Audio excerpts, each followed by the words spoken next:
Auto സ്റ്റാൻഡിൽ പതിവ് പോലൊരു ഓട്ടം കഴിഞ്ഞ് വന്ന് കിടക്കുകയായിരുന്നു മഹേഷ്. അവനൊന്ന് ചിരിച്ചു കണ്ടിട്ട് കുറേ നാളായതുപോലെ. കൂടെ ഉണ്ടായിരുന്ന അരുൺ പോലും ഇപ്പോഴിവിടില്ല. കഴിഞ്ഞ മാസങ്ങളിൽ ജോലി ശരിയായി അവൻ ഒമാനിലേക്ക് പോയി. മഹേഷ് കണ്ണടച്ച് ഏതോ പാട്ടിൻ്റെ വരികൾ ആസ്വദിച്ച് പഴയ ഓർമ്മകളിൽ കിടന്നപ്പോഴായിരുന്നു പോക്കറ്റിൽ കിടന്ന ഫോണ് ശബ്ദിച്ചത്. സ്ക്രീനിൽ തെളിഞ്ഞ പേര് കാണെ ഒരു വേള അവൻ്റെ ഹൃദയം പുഞ്ചിരിക്കുകയും അവിടെ നോവ് പടരുകയും ടെൻഷൻ തോന്നുകയും ചെയ്തു. സത്യമാണ്, ചിപ്പിയുടെ പെട്ടെന്നുള്ള വിളികൾ ചിലപ്പോഴെങ്കിലും അവനെ ഭയപ്പെടുത്താറുണ്ട്. എന്തെങ്കിലും ആപത്ത് സംഭവിച്ചോ, വീണ്ടും എന്തെങ്കിലും പ്രശ്നമുണ്ടായോ എന്നൊക്കെയുള്ള ചെറിയ ഭയം. അതേ ഭാവത്തിൽ തന്നെയാണ് കോൾ എടുത്തതും. മഹേഷേട്ടാ, കണ്ണീരോടെയുള്ള പെൺശബ്ദം. മഹേഷ് കണ്ണു നിറുക്കി മൂടി. ദിവസങ്ങളോളം കഴിഞ്ഞിട്ടാണ് ആ ഒച്ചയൊന്ന് വീണ്ടും കേൾക്കുന്നത്. മഹേഷിൻ്റെ മിഴികളും ഒരുപോലെ നിറഞ്ഞു. മഹേഷേട്ടാ, ഞാനാ, എന്താ മിണ്ടാത്ത? എവിടെയാ നീ? വീട്ടിലാണോ? അല്ല, ഞാൻ കോളേജിലാണ്. ആരേലും കാണില്ലേ കൊച്ചേ? നാല് ചുറ്റും നിൻ്റെ അങ്കിളിൻ്റെ കണ്ണല്ലേ? എന്നാലും ഇപ്പം എനിക്കതൊന്നും കാര്യമല്ല. ഞാൻ വേറൊരു കാര്യം പറയാനാണ് വിളിച്ചത്. കാര്യമോ? എന്ത് കാര്യം? വീണ്ടും എന്തെങ്കിലും പ്രശ്നമായോ കൊച്ചേ? പ്രശ്നം ഒഴിഞ്ഞു മാറൊരു ദിവസം നമുക്കുണ്ടോ മഹേഷേട്ടാ? വേദനയോടെയുള്ള ശബ്ദം. മഹേഷ് ഒന്നും മിണ്ടിയില്ല. ഇപ്പം എല്ലാവരും കൂടി എൻ്റെ കല്യാണം നടത്താൻ ഒരുക്കുമോ മഹേഷേട്ടാ? ചിപ്പി ഒന്ന് ഏങ്ങിപ്പോയി. മഹേഷ് ഒന്ന് നിവർന്നിരുന്നു. അവനും ഒന്ന് തറച്ചുപോയി. കല്യാണോ? ഇപ്പം എന്തിനാ അങ്ങനെ ഒരു തീരുമാനം? എനിക്കൊന്നും അറിയത്തില്ല മഹേഷേട്ടാ. ഞാൻ ഇന്നലെ ഒക്കെ അറിഞ്ഞ് അങ്കിളുടെ ഫ്രണ്ടിൻ്റെ മോനത്ര. ഉടനെ പെണ്ണ് കാണലൊക്കെ ഉണ്ടാവുമെന്ന്. എനിക്കറിയില്ല മഹേഷേട്ട എന്ത് വേണമെന്ന്. എന്തൊരു തഴയിലെടുത്തായത്. നീ ഇങ്ങനെ കരയല്ലേ കുഞ്ഞെ. നിൻ്റെ കരച്ചിലു കൂടി ആകുമ്പോഴാണ് ഞാൻ കൂടുതൽ തകർന്നു പോകുന്നത്. ഇതൊരു പെണ്ണ് കാണലല്ലേ, അതങ്ങ് നടക്കട്ടെ. മഹേഷേട്ടൻ എന്തൊക്കെയാ പറയുന്നത്? മഹേഷേട്ടനും ഇപ്പം എന്നെ വേണ്ടാതായോ? നിന്നെ വേണ്ടെന്ന് വെച്ചിട്ട് ഇനി ഒരു ജീവിതം എനിക്കില്ല. ഞാൻ അങ്ങനെയല്ല പറഞ്ഞത്. ഇപ്പോഴേ നീ എതിർപ്പ് പ്രകടിപ്പിച്ച അവർക്ക് വാശിയാകും. സാവധാനം മതിയൊക്കെ. ഞാൻ ആലോചിക്കട്ടെ. എന്നെ വിശ്വാസമില്ലേ നിനക്ക്? എന്ത് വന്നാലും ആർക്കും ഞാൻ വിട്ടുകൊടുക്കില്ലടി. മഹേഷ് വേദനയ്ക്കിടയിലും ചിരിച്ചു. അതുപോലെ ഒരു ചിരി കണ്ണുനീരിനിടയിലും അവളിലുമുണ്ടായിരുന്നു. പഠിക്കുന്നുണ്ടോ നീ? ഇനി അധികമില്ല എക്സാമിന്. പറ്റുന്നത് പോലെ ശ്രമിക്കുന്നുണ്ട് മഹേഷേട്ടാ. അവിടെയോ? മഹേഷേട്ടന് ജോലിയൊക്കെ വേറെ ആയോ? ഒരെണ്ണം ഏകദേശം ഒത്തു വന്നിരിക്കുക. ശരിയായാൽ പോകണം. എങ്കിൽ ഞാൻ വെച്ചോട്ടെ. നെക്സ്റ്റ് അവർ ഇപ്പോൾ തുടങ്ങും. Bye. Love you. Love you too. Mahesh phone ചെവിയിൽ നിന്ന് അകത്തി ഒന്ന് ശ്വാസം എടുത്തു വിട്ടു. അമ്മുവിനൊപ്പം ചിപ്പി വേദനയോടെ വിങ്ങുന്ന മനസ്സുമായി ആ മുറിയിലിരുന്നു. അമ്മയും അച്ഛനും ഇന്നലെ തന്നെ വന്നു ഇവിടേക്ക്. പെണ്ണ് കാണൽ മംഗളിൻ്റെ വീട്ടിൽ വെച്ച് മതിയെന്നായി തീരുമാനം.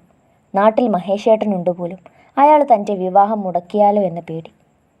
ചിപ്പിക്ക് എല്ലാവരോടും പുച്ഛം തോന്നി, വേദന തോന്നി, ദേഷ്യം തോന്നി. എങ്കിലും അവൻ്റെ വാക്കിന് മേൽ പിടിച്ചു നിന്നു. ദേ, അവരൊക്കെ വന്നിട്ടുണ്ടെന്ന് തോന്നുന്നു. ജനലിലൂടെ പുറത്തെ കാറ് കണ്ടപ്പോൾ അമ്മു പറഞ്ഞു. ചിപ്പിയുടെ ഹൃദയം പൊട്ടിപ്പോകും ഉച്ചത്തിൽ മിടിച്ചു. ഞാൻ പോകില്ല, എനിക്ക് വയ്യടി അവിടെ ചെന്ന് നിൽക്കാൻ. ചിപ്പി അമ്മുവിനരികിലേക്കിരുന്നു. നീ മണ്ടത്തരം പറയാതെ. എന്തായാലും ഇനി കാണാതെ വേറെ വഴിയില്ല. നമുക്ക് നോക്കാം പെണ്ണെ. നീ സമാധാനത്തിലിരിക്കെ. നിൻ്റെ മഹേഷേട്ടൻ കൂടെ ഉണ്ടല്ലോ, പിന്നെന്താ എന്ന് കരുതി എനിക്ക് താല്പര്യമില്ലാത്ത ഒരാളുടെ മുന്നിൽ ചെന്ന് ഒരുങ്ങിക്കെട്ടി നിൽക്കാൻ ബുദ്ധിമുട്ടുണ്ടമ്മോ? നിന്നെ ഇന്ന് കെട്ടിച്ചൊന്നും വിടില്ല. നമ്മളിത് മുടക്കും എന്ത് വന്നാലും പോരെ, കൂളായിട്ടിരിക്കെ. അവൾക്ക് ധൈര്യം കൊടുത്തുകൊണ്ട് അമ്മു ചേർത്ത് പിടിച്ചു. താഴെ തകൃതിയിൽ സംസാരം നടക്കുന്നുണ്ട്. വിശേഷം പറച്ചിൽ അവസാനിച്ചപ്പോൾ താഴെ നിന്നും വിളി വന്നു. ഒപ്പം ചിപ്പിയുടെ അമ്മയും ആൻറ്റിയും മുകളിലേക്ക് കയറി വരികയും ചെയ്തു.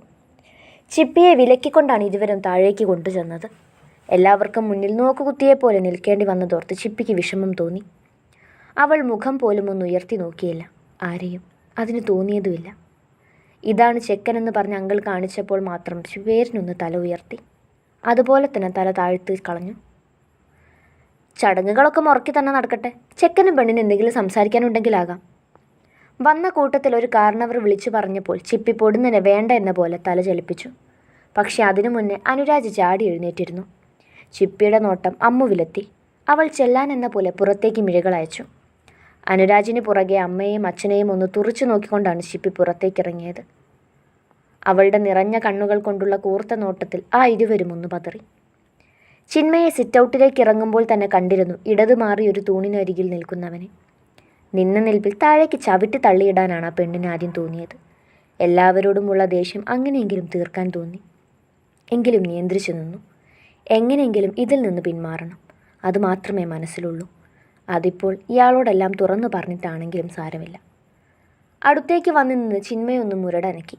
അനുരാജ് ആ നേരം ഒന്ന് തിരിഞ്ഞു പിന്നെ ചിരിച്ചു. അതെ, എനിക്ക് ചേട്ടനോടൊരു കാര്യം പറയാനുണ്ട്. എനിക്കൊരാളിഷ്ടം, വർഷങ്ങളായി. ആദ്യം ഒന്നും അടിച്ചെങ്കിലും ചിന്മയെ തന്നെ തുടക്കമിട്ടു. അവൻ മനസ്സിലായി എന്ന പോലെ ഒന്ന് തലകുലുക്കി. ഇയാൾ എന്താ ഇനി പറയാൻ പോകുന്നതെന്ന് എനിക്ക് മനസ്സിലായി. ഞാൻ അറിഞ്ഞു, തൻ്റെ അങ്കിൾ എന്നോട് പറഞ്ഞു ഇയാളൊരു ട്രാപ്പിൽ പെട്ടിരിക്കുക, മോശം ഒരാളുടെ ചതിയിൽ പെട്ടുപോയി എന്നൊക്കെ. അങ്ങനെ ഒരു ട്രാപ്പിൽ പെട്ടു പോകേണ്ട പെൺകുട്ടി അല്ലല്ലോ താൻ. ഇതൊക്കെ എല്ലാവർക്കും സംഭവിക്കുന്നതാടോ. അതൊക്കെ പ്രായത്തിൻ്റെയാ. ഇതൊന്നും അല്ല ലൈഫ്. മാരേജൊക്കെ കഴിയുമ്പം താൻ ഓക്കെ ആകും. പിന്നെ അയാളത്ര നല്ലതൊന്നും അല്ലെന്നാണ് തൻ്റെ അങ്കിൾ പറഞ്ഞത്. ആളുടെ ബാക്ക്ഗ്രൗണ്ടൊക്കെ മോശമാണെന്ന് അറിഞ്ഞു. ചിന്മയെ അങ്ങനെ ഒരു കെണിയിൽ പോയി ചാടരുത്.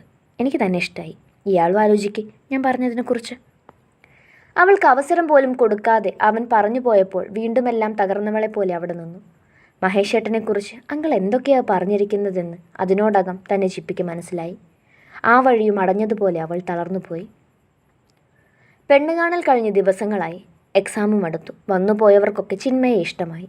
വിവാഹത്തിന് കൂടുതൽ താല്പര്യവും. നിശ്ചയം എത്രയും വേഗം നടത്താമെന്നാണ് ഇപ്പോൾ എല്ലാവരുടെയും വാദം. അന്ന് രാത്രി കഴിക്കാനിരുന്നപ്പോൾ അങ്കിൾ അത് തുറന്നു പറഞ്ഞു. ചിപ്പിയുടെ അഭിപ്രായത്തിന് ഒരു വിലയും ഇല്ലാത്തിടത്ത് അവൾ നിശബ്ദയായിരുന്നു. ഇനി ഒന്നും പറയാനോ ചെയ്യാനോ ഇല്ലാത്തതുപോലെ. പാത്രത്തിലെടുത്ത ആഹാരം പോലും മര്യാദയ്ക്ക് കഴിക്കാനാകാതെ അവൾ കൈ കഴുകി എഴുന്നേറ്റു. ചിന്മയുടെ പോക്ക് കാണെ അമ്മുവിനും വേദന തോന്നി. എന്തു പറഞ്ഞ് അവളെ ആശ്വസിപ്പിക്കണമെന്നറിയാതെ അവളും വളഞ്ഞു. ദൃശ്യം മുറിയിലെത്തുമ്പോൾ കിടക്കയിൽ ചുരുണ്ടുകൂടി കിടക്കുമായിരുന്നു ചിപ്പി. അമ്മു മുറിയടച്ചു കൊളുത്തിട്ട് അവൾക്കടുത്തേക്ക് ചെന്നിരുന്നു. അമ്മുവിനെ കണ്ട ഉടനെ ചിന്മയെ ചാടി എഴുന്നേറ്റു. എന്തായിപ്പോൾ? നിങ്ങളൊക്കെ അല്ലേ പറഞ്ഞത് പെണ്ണ് കാണില്ലല്ലേ, അത് കാര്യമാക്കണ്ട, ഇന്നിപ്പോഴോ എൻഗേജ്മെൻ്റ് എന്ന്. ഇതൊന്നും ഉറക്ക പോലും സമ്മതിക്കുന്ന മുന്നേ കല്യാണവും നടത്തും. ഇവർക്ക് എല്ലാവർക്കും കൂടി ഇതൊന്ന് കൊന്നു തരാൻ പറ്റുമോ?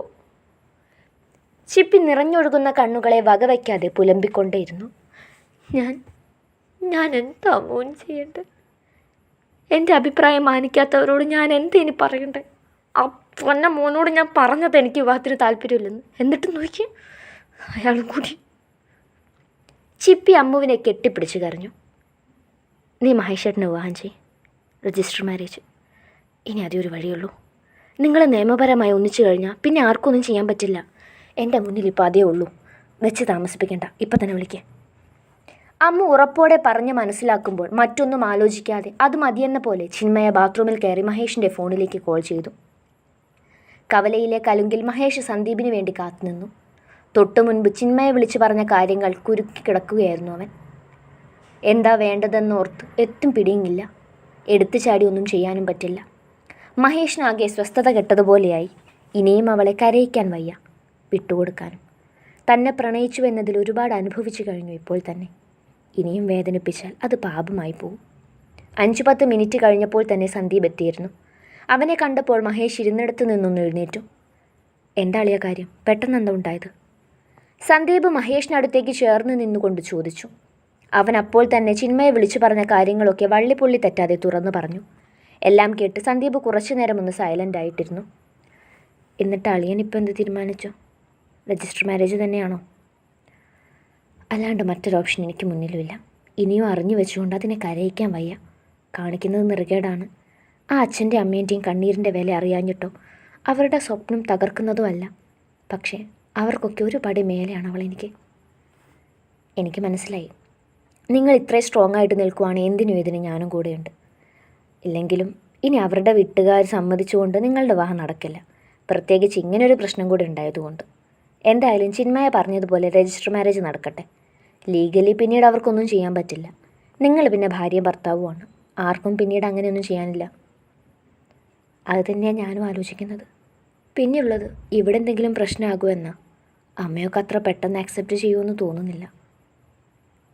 ഏയ്, അങ്ങനെയൊന്നുമില്ല. എന്ത് പ്രശ്നമാകാൻ? നല്ലൊരു കുടുംബത്തിലെ പെങ്കൊച്ച് അവിടേക്ക് കയറി വരുന്നത് എല്ലാവർക്കും സന്തോഷമാകത്തേ ഉള്ളൂ. ഇതൊന്ന് നടത്തി വെച്ചിട്ട് വേണം ദുബായി പോകാൻ, പിന്നെ പേടിക്കാനില്ല. മഹേഷ് ഒന്ന് നെടുവീർപ്പിട്ടു. സന്ദീപും ചിരിച്ചു. കല്യാണം, ആരും അറിയാതൊരു കല്യാണം, അങ്ങനെ പറയാൻ ഒക്കുമോ? വെറും ഒരു ഒപ്പിടൽ, നിയമപരമായൊരു സ്വന്തമാക്കൽ. ഇങ്ങനെയൊന്നും അല്ല ആഗ്രഹിച്ചത്. ആളും ആരവും ഒക്കെയായി എല്ലാവരുടെയും അനുഗ്രഹത്തോടെ മഹേഷേട്ടൻ്റെ സ്വന്തമാകണം. ആ കൈ പിടിച്ച് വലതുകാല് വെച്ച് അവിടേക്ക് കയറണമെന്നൊക്കെയായിരുന്നു. പക്ഷേ ഇനി അതിന് സാധ്യമാക്കുമോ അറിയില്ല. പക്ഷേ ഈ തീരുമാനത്തിൽ നിന്നൊരു മടക്കമില്ല. പറഞ്ഞ പ്രകാരം നാളെയാണ് ഞാനും മഹേശ്വരനും കൂടി രജിസ്റ്റർ മാരേജ് ചെയ്യുന്നത്. അത് ഇവിടെ വെച്ച് തന്നെ. ഇന്ന് തന്നെ മഹേഷേട്ടൻ അഞ്ജു ചേച്ചിയൊപ്പം മഹേഷേട്ടൻ്റെ അളിയനും കൂടി ഇവിടേക്ക് വരുമെന്ന് പറഞ്ഞത്. എത്തിയിട്ടുണ്ടാകണം. ഇന്ന് തന്നെ എല്ലാ കാര്യങ്ങളും ഏർപ്പാട് ചെയ്യുമെന്നാണ് പറഞ്ഞത്. ചെയ്ത് കൂട്ടുന്നതൊക്കെ തെറ്റാണെന്ന് തോന്നും. പക്ഷെ എനിക്കങ്ങനെയല്ല. ഇതെൻ്റെ ജീവിതമാണ്. ഞാൻ ഉറച്ചൊരു തീരുമാനം എടുക്കേണ്ടത് ഇവിടെയാണ്. അവിടുത്തെ എനിക്ക് തെറ്റിയിട്ടില്ല. എനിക്ക് കിട്ടാവുന്നതിൽ വെച്ചൊരു ഭാഗ്യം തന്നെയാണ് മഹേഷേട്ടൻ. പണത്തിന് കുറവുണ്ടെന്നല്ലാതെ ആ മനുഷ്യനിൽ മറ്റൊന്നിലും ഞാൻ കുറവ് കാണുന്നില്ല. ചിന്മയെ തിരിഞ്ഞും മറിഞ്ഞും കിടന്നു. നേരം വെളുപ്പിക്കാൻ ഉറക്കം വരുന്നതേയില്ല. നാളത്തെ ദിവസത്തെക്കുറിച്ചുള്ള പേടി തന്നെയാണ് മനസ്സിൽ. മറ്റന്നാൾ മുതൽ എക്സാമാണ്. നാളെ സെൻഡ് ഓഫും വെച്ചിട്ടുണ്ട്. അതുകൊണ്ട് തന്നെ കോളേജിൽ നിന്നും പുറത്തേക്ക് ഇറങ്ങാൻ കഴിയുമെന്നൊരു വിശ്വാസമുണ്ട്. ഉറങ്ങുന്നില്ലേ നീ? നാളത്തെ കാര്യം ഓർത്ത് കിടക്കുവാണോ? ഒരു സമാധാനം കിട്ടുന്നില്ല. ഇതും കൂടി ആരെങ്കിലും അറിഞ്ഞാൽ എല്ലാവരും കൂടി എന്നെ കൊല്ലും, പച്ചയ്ക്ക് കത്തിക്കും. ഉയ്യോ, നെഗറ്റീവ്. നീ എല്ലാം ഇങ്ങനെ ചിന്തിക്കാതെ പോസിറ്റീവായിട്ട് എടുക്ക്. ഒരു പ്രശ്നം ഉണ്ടാവില്ല പെണ്ണേ. എന്നാലും ഒരെന്നാലും ഇല്ല. എപ്പോഴാണ് നീ ക്ലാസ്സിൽ നിന്ന് ഇറങ്ങുന്നത്? രഞ്ജുവിൻ്റെ ഫോണിലേക്ക് മഹേഷേട്ടൻ വിളിക്കും. അപ്പോൾ ഇറങ്ങണം. ഒറ്റയ്ക്ക് പോകുമോ രജിസ്റ്റർ ഓഫീസ് വരെ? പോകണം. ഫാത്തിമയോട് പറഞ്ഞ് പർദ്ദ സെറ്റാക്കിയിട്ടുണ്ട്. റെസ്റ്റ് റൂമിൽ പോയി ഡ്രസ്സ് ചേഞ്ച് ചെയ്തിട്ട് വേണം ഇറങ്ങാൻ. കഴിഞ്ഞ ഉടനെ തിരികെ കോളേജിൽ വരണം. അങ്കിൾ ഏർപ്പാടാക്കിയ ആ സാർ അവിടെ ഉണ്ടല്ലോ. ഒക്കെ ശരിയായിട്ട് വരും. നീ ധൈര്യമായിട്ടിരിക്കും. ആവശ്യമില്ലാതെ ടെൻഷൻ കാണിച്ച് നീ എല്ലാവരെയും അറിയിക്കാതിരുന്നാൽ മതി. അമ്മ ഒന്ന് കൂർപ്പിച്ച് നോക്കിയപ്പോൾ ചിപ്പി ഒന്ന് പമ്മി ചിരിച്ചുകൊണ്ട് അവളെ മുറുകെ പുണർന്നു. ക്ലാസ്സിൽ എല്ലാവരും ഓരോ തിരക്കിലായിരുന്നു. എങ്ങനെയും സെൻഡ് ഓഫ് അടിച്ചു പൊളിക്കുക. പക്ഷെ ഒന്നിനും മനസ്സുകൊണ്ട് അവരോട് ചേർന്ന് നിൽക്കാനാകുന്നില്ല. എപ്പോൾ വേണേലും മഹേഷേട്ടൻ വിളിക്കാം. ആ നേരം ഇവിടെ നിന്നും ഇറങ്ങണം. അതേക്കുറിച്ചായിരുന്നു ചിന്ത. ഒരു പ്രശ്നവുമില്ലാതെ ഒക്കെ ഒന്ന് ഒഴിഞ്ഞു കിട്ടിയിരുന്നെങ്കിൽ. കഴിഞ്ഞൊരു മൂലയിൽ കുറേ ബലൂൺ വീർപ്പിച്ചുകൊണ്ടിരിക്കുമ്പോഴായിരുന്നു രഞ്ജു ഓടി അടുത്തേക്ക് വന്നത്. ഡി, മഹേഷേട്ടൻ വിളിച്ചിരുന്നു. നിന്നോട് ഇറങ്ങാൻ പറഞ്ഞിട്ടുണ്ട്. ധൃതിയിലുള്ള അവളുടെ വാക്കുകൾ കേട്ടപ്പോൾ തന്നെ ഇരിപ്പിടത്തിൽ നിന്നും ചാടി എഴുന്നേറ്റു. നേരം കളിയാനില്ല. എപ്പോഴാ വിളിച്ചു പറഞ്ഞേ? ദേ ഇപ്പോൾ. ഞാൻ പുറത്തായിരുന്നത് കൊണ്ടാണ് ഫോൺ കൊണ്ടു തരാഞ്ഞത്. നീ വാ, പാത്തുമൊക്കെ റെസ്റ്റ് റൂമിലുണ്ട്. ഡ്രസ്സ് ചേഞ്ച് ചെയ്യണ്ടേ? രഞ്ജു എൻ്റെ കയ്യിൽ പിടിച്ച് ആർക്കും സംശയം തോന്നാത്ത രീതിയിൽ പുറത്തേക്ക് കൊണ്ടുപോയി. പിന്നെ വൈകിച്ചില്ല. പെട്ടെന്ന് തന്നെ ഡ്രസ്സ് മാറിയിറങ്ങി. ആർക്കും സംശയമൊന്നും തോന്നിയില്ല. എൻട്രൻസ് വരെ അവർ കൂടെ കൊണ്ടുവന്നാക്കി. അവിടുന്ന് ഒരു ഓട്ടോ പിടിച്ചാണ് രജിസ്റ്റർ ഓഫീസിൽ പോയത്. രഞ്ജു കൂടെ ഉണ്ടായിരുന്നു. കുറച്ചു നേരം എടുത്തു അങ്ങെത്താൻ. പുറത്ത് തന്നെ മഹേഷേട്ടനൊക്കെ ഉണ്ടായിരുന്നു. പർദ്ദയിട്ട് ഇറങ്ങി ചെന്നപ്പോൾ ആദ്യമൊന്ന് ഞെട്ടിയെങ്കിലും പിന്നെ കളിയാക്കി ചിരിച്ചു. അഞ്ജു ചേച്ചിയെ മൂടി അടുത്തേക്ക് വന്നു. കുറച്ചു നേരം സംസാരിച്ചു. മഹേഷേട്ടൻ്റെ അളിയനും വന്ന് പരിചയപ്പെട്ടു പോയി. മഹേഷേട്ടൻ എന്നെയും ചേർത്ത് പിടിച്ച് അകത്തേക്ക് പോയി. പുറകെ മറ്റുള്ളവരും. നെഞ്ചിപ്പോഴും പടപടമിടിക്കുന്നുണ്ട്. എങ്കിലും ആൾ കൂടെ ഉണ്ടെന്നുള്ള ധൈര്യത്തിൽ നിന്നു. രജിസ്ട്രാർ ചൂണ്ടിക്കാണിച്ച സ്ഥലത്ത് ആദ്യം മഹേഷേട്ടൻ ഒപ്പുവെച്ചു. പിന്നെ എൻ്റെ ഊഴമായിരുന്നു. ചിന്മയ എന്ന പേരിന് തേടി ഞാനും ഒപ്പുവെച്ചു. ദൈവങ്ങളെ ഒന്നാകെ ആ നിമിഷം പേരെടുത്ത് വിളിച്ചു. സാക്ഷികളായിട്ട് സന്ദീപ് ചേട്ടനും അഞ്ജു ചേച്ചിയും ഉണ്ടായിരുന്നു. അവരും അതാത് സ്ഥാനങ്ങളിൽ ഒപ്പുവെച്ചതോടെ ആ കടമ്പ കഴിഞ്ഞു. അങ്ങനെ നിയമപരമായി ഞാനും മഹേഷേട്ടനും ഒന്നായി തീർന്നു. സൈൻ ചെയ്തു എന്നല്ലാതെ താലി ചാർത്തലോ മാലയിടലോ ഒന്നും ഉണ്ടായിരുന്നില്ല. കുട്ടി ഒന്നും കൊണ്ടും പേടിക്കണ്ട. ഇനി ആർക്കും ഒന്നും ചെയ്യാനാകില്ല. സന്ദീപേട്ടൻ തോളിൽ തട്ടി പറഞ്ഞുകൊണ്ടാകുന്നു. ഇതോർത്ത് പഠിക്കാണ്ടൊന്നും ഇരിക്കരുത്. എക്സാമൊക്കെ നന്നായിട്ട് എഴുതണം. ബാക്കി വരുന്നിടത്ത് വെച്ച് കാണാം. എല്ലാത്തിനും നമ്മൾ കൂടെ ഉണ്ടാകും. നിങ്ങൾ സംസാരിക്കേ. എനിക്കും മഹേഷേട്ടനും മിണ്ടാൻ അവസരം ഒരുക്കി തന്ന് അഞ്ജു ചേച്ചി രഞ്ജുവിനെയും കൂട്ടി മാറി നിന്നപ്പോൾ ഞാൻ പുഞ്ചിരിയോടെ മഹേഷേട്ടൻ നോക്കി. വാ. എന്നെ നോക്കി ഒന്ന് പുഞ്ചിരിച്ചിട്ട് മഹേഷേട്ടൻ കയ്യിൽ പിടിച്ച് അവർ വന്ന കാറിൻ്റെ ബാക്ക് സീറ്റിൽ കയറിയിരുന്നു. ഒപ്പം ഞാനും. കുറേ നേരം ഒന്നും മിണ്ടിയില്ല. പതിയെ മഹേഷേട്ടൻ തന്നെ എൻ്റെ വലത് കൈയിലേക്ക് വിരലുകൾ ചേർത്ത് കുരുത്ത് പിടിച്ചു. വേണ്ടായിരുന്നു എന്ന് തോന്നിയോ? ആ ചോദ്യത്തിൽ ഞാൻ മനസ്സിലാകാത്തതുപോലെ നോക്കി. അച്ഛനെയും അമ്മയും ചതിച്ചുകൊണ്ട് ഇതൊന്നും വേണ്ടെന്ന് തോന്നിയോ? ഇല്ല. പിന്നെ എന്നേലും അവരൊക്കെ സമ്മതിക്കുമായിരിക്കും, അല്ലേ മഹേഷേട്ടാ? പ്രതീക്ഷിക്കാം. മഹേഷേട്ടൻ്റെ വീട്ടിലോ? പ്രശ്നമൊന്നും ഉണ്ടാകില്ല. ഇനി ഉണ്ടേലും നിന്നെ ഞാൻ വിട്ടുകളയില്ല. ഇന്ന് തിരിച്ചു പോവോ? പോണം. എക്സാം കഴിഞ്ഞ് നീ നാട്ടിൽ വരില്ലേ? അപ്പോൾ കാണാം. ഇടയ്ക്ക് ആരും അറിയാതെ. മൂർധാവിൽ അമർത്തി മഹേഷേട്ടൻ പറഞ്ഞപ്പോൾ ഞാൻ ആ നെഞ്ചിലേക്ക് പറ്റിച്ചേർന്നു. ഏറെ നേരം അങ്ങനെ ഇരുന്നു. മഹേഷേട്ടൻ തന്നെയാണ് അകറ്റി മാറ്റിയത്. ചെല്ല്, ഇനി കോളേജിൽ പോകണ്ടേ? ഇപ്പം തന്നെ 1 മണിക്കൂർ ആകാറായി. പോണോ മഹേഷേട്ടാ? കുറച്ച് നേരം കൂടി. അടുത്ത പ്രശ്നം വരുത്തി വയ്ക്കുമോ? ചിരിയോടെ പറഞ്ഞുകൊണ്ട് മഹേഷേട്ടൻ കാറ് തുറന്ന് പുറത്തേക്കിറങ്ങിയപ്പോൾ നിവർത്തിയില്ലാണ്ട് മടിയോടെ ഞാനും ഇറങ്ങി. എല്ലാവരോടും യാത്ര പറഞ്ഞ് മഹേഷേട്ടൻ വിളിച്ചു വരുത്തിയ ഓട്ടോയിൽ കയറി ഞാനും രഞ്ജുവും കോളേജിലേക്ക് തിരിച്ചപ്പോൾ ഉള്ളിൽ ഒരുപോലെ സന്തോഷവും സങ്കടവും നിറഞ്ഞു നിന്നു.